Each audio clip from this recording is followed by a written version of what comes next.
love and peace. So I was doing my studies on Dr. and Madam Brewton in regards to Canaanland.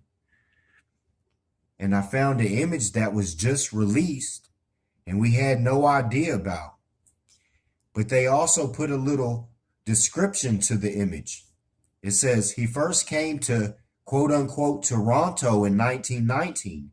He found a community of about 5,000 people, quote unquote Canadians, Americans, and West Indians. Now we know Noble Drew Ali met with Dr. Brewton, but it speaks of these two different places where Asiatics would go to the north when they said they was escaping and being runaways or whatever in Canaanland, to Canaanland to be free with the Niagara Falls and all that.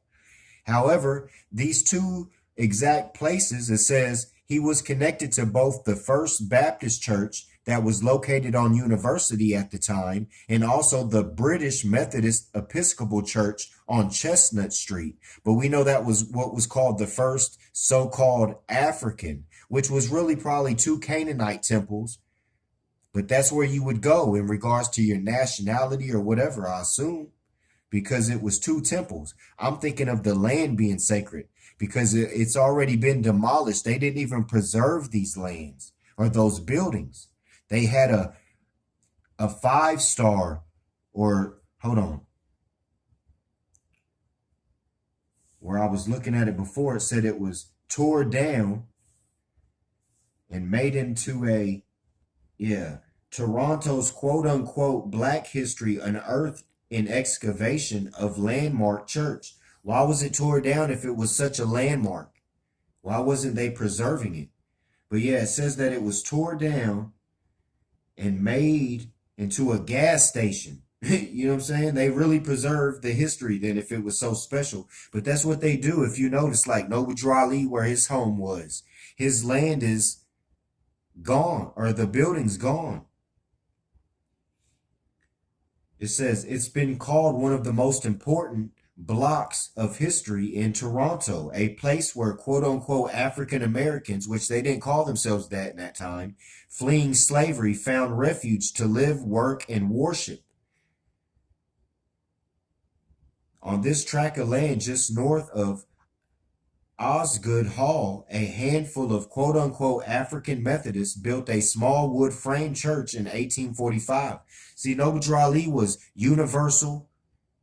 He was international. He just went, he knew right where to go everywhere around the world, indeed. And we know they followed the Big Dipper in regards to going into the NorthGate, which is the 7. So again, anything from Arkansas up is the NorthGate in regards to the jurisdiction of Canaanland. Everything from that down, the 33rd parallel is south. But indeed, we found information in regards to Brewton. But the information came out because of this image. But the people who put it out knew nothing of Noble Drew Ali, but we knew nothing of this image. So you see how it connected. And Allah allowed the key to be loosened indeed. So Noble Drew Ali was putting in work, moving his feet indeed. So yeah, this was my study. Let's see what else I can bring up real quick. I think I already went through everything that I wanted to go through. Yeah, they was calling it the African Methodist. But you know, Noble Drew Ali came up there and dropped, man. You know they was like, wow, when he was breaking down nationality and the misnomers and all that. But they was connected also. This Brewton was connected with the Carter brothers, and they was like fighting in the World War One. But they wasn't allowing Asiatics to fly or whatever. But these 5 Carter brothers, apparently they was putting in work, man. Let me see if I can find them real quick. I got the image of them too. I'm going to send all this to Grand Sheik. Really, I was just giving a short presentation. I'm sure he'll get into it too. But also with Mount Moriah, it connected to another island when I was looking up this Brewton.